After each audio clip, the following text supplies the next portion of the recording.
Salut à tous et à tous, je suis Jason et je vais vous présenter le numéro 2 d'Actu Restez Connecté. Au sommaire de cette émission, je vais vous parler de la Gear S2 et du service Samsung Pay qui arrive sur la montre. On va enchaîner ensuite avec l'annonce du premier téléphone à embarquer le nouveau SoC haut de gamme de Qualcomm, le LeTV Max Pro.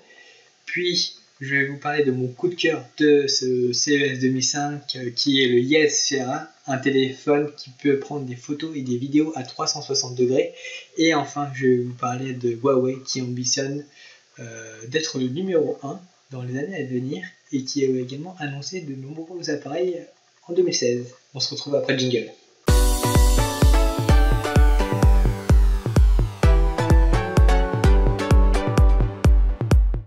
On débute cette émission avec l'annonce de l'arrivée du service Samsung Pay sur la Gear S2 de Samsung. Samsung a également profité du CES pour annoncer la compatibilité prochaine de sa montre connectée avec les appareils iOS.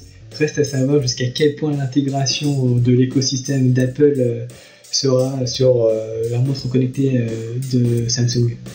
On se rappelle également que Android Wear est compatible avec les produits iOS, mais l'intégration encore n'est pas aussi poussée que ce que propose l'iWatch.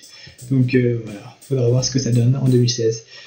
Juste pour l'anecdote, la vice-présidente de Samsung, enfin la vice-présidente marketing de Samsung a dit en fait que Samsung allait sur toutes les plateformes ouvertes. Bon, iOS n'est pas la plateforme la plus ouverte pour moi, dont il y a eu de nombreux déboires, mais bon, s'ils le disent, on verra. La seconde annonce concerne quant à elle le premier smartphone à embarquer le Snapdragon 820. C'est en fait la marque chinoise LeTV qui a le privilège, entre guillemets, de présenter son téléphone qui a le nouveau SoC haut de gamme de Qualcomm.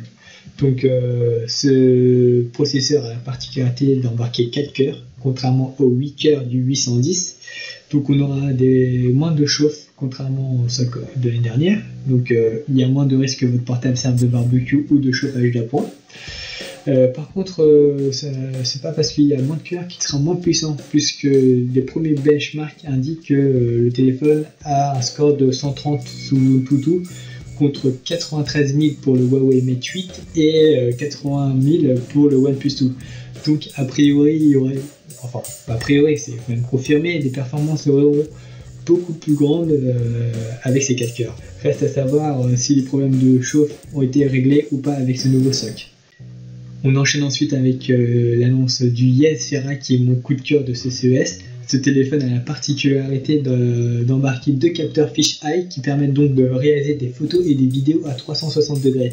Les vidéos ont une définition en Full HD, donc du 1400p, tandis que les photos auront une définition de 5 mégapixels. Donc c'est largement suffisant.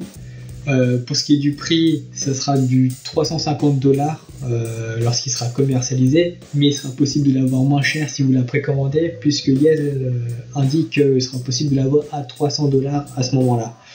Bon, pour ce qui est de la date de sortie en France, aucune indication n'a été faite, mais on croise les doigts pour sa venue en Europe. Le troisième sujet concerne lui Huawei, comme je l'ai dit, enfin plutôt une déclaration du PDG de Huawei, qui est Richard Yu, qui a indiqué que d'ici 3 ans, la firme sera le premier, enfin espère être le premier constructeur et dépasser donc Samsung et Apple qui sont en tête. C'est plutôt bien d'avoir de l'ambition pour Huawei, mais est-ce que ça sera suffisant ? On rappelle que cette année, enfin en 2015, Huawei a franchi le cap symbolique des 100 millions de terminaux vendus, ce qui est une première pour un constructeur chinois, c'est vrai. Mais ce qui est bien loin de ce que font le numéro 1 et le numéro 2, parce que pour rappel, Samsung a écoulé pas moins de 80 millions de terminaux juste au dernier trimestre 2015. Donc c'est pour vous dire l'écart qu'il y a entre le numéro 1 et le numéro 3. Huawei a intérêt à s'accrocher. En tout cas, pour ce 2016, la firme chinoise a annoncé l'arrivée du Mate 8 en Occident, ce qui est plutôt pas mal, vu son retard par rapport à son annonce en Chine. Et également, le constructeur chinois a également dévoilé lors de ce CES sa tablette, la Mediapad M2. Celle-ci embarque un écran de 10 pouces en Full HD et avec son processeur Kirin 930, donc c'est pas son dernier haut de gamme qui est le Kirin 950 qui est utilisé par le Mate 8. Mis à part ça, la tablette embarque une mémoire interne de 64 gigaoctets avec 3 Go de RAM. Elle sera commercialisée à partir de $350 si je ne m'abuse, et il y aura une version un peu moins chère qui sera proposée à 16 Go de mémoire interne avec 2 Go de RAM pour $300. Voilà, Huawei a donc de l'ambition pour 2016. Pour vous, est-ce que Huawei sera le numéro 1 d'ici 2 ans?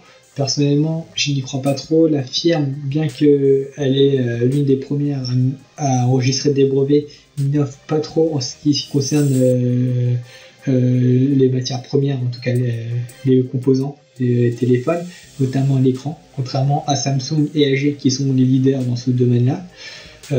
Personnellement, moi je pense que la prochaine révolution concerneront les écrans souples. Donc Huawei actuellement ils sont plutôt froids en ce qui concerne les écrans. On a vu que pour les écrans AMOLED ils allaient à tatillon. Ils misent plutôt sur le LCD. Le LCD c'est bien, mais c'est assez revers, hein. Notamment en termes d'affichage, ça n'a rien à voir avec de l'AMOLED. Moi, en regardant le Galaxy S6, j'ai vraiment été époustouflé par son écran. Et pour vous dire, hein, il en faut quand même beaucoup pour m'impressionner pour un téléphone. Et c'était la première fois que j'ai vu un téléphone qui m'a scotché sur place, hein, lorsque je l'ai vu pour la première fois. Donc voilà. Donc faudra voir.